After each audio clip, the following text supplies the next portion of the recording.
who was the first human ancestor? Well, we know 30,000 years ago our ancestors were making early cave paintings. About 60,000 years ago, some were migrating out of Africa.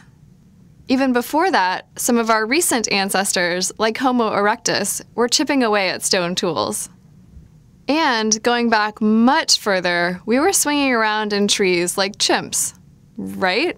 The idea of humans evolving from a chimp-like ancestor has pervaded scientific thought since the time of Charles Darwin.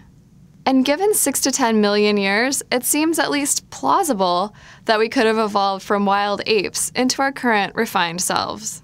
But new fossil evidence suggests we didn't come from chimps any more than they came from us. Let's start with the classic hominid ancestor Lucy. She lived about 3.2 million years ago, and she looks like she could have evolved from an animal resembling a chimp. But a newly described hominid, nicknamed Artie, is a million years older.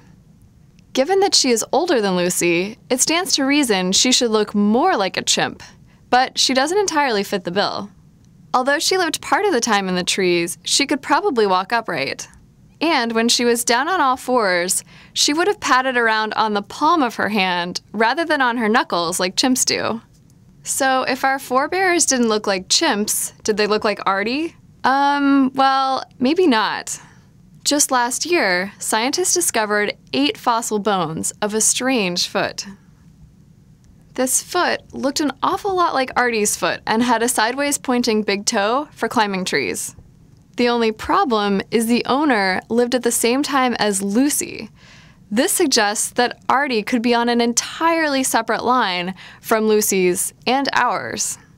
So, who were the first human ancestors? Were they Lucy's, Artie's, or what? The short answer is, it's complicated, and we might never know. Unfortunately, the more fossils we find, the bushier our family tree becomes. For Scientific American's Instant Egghead, I'm Kathleen Harmon.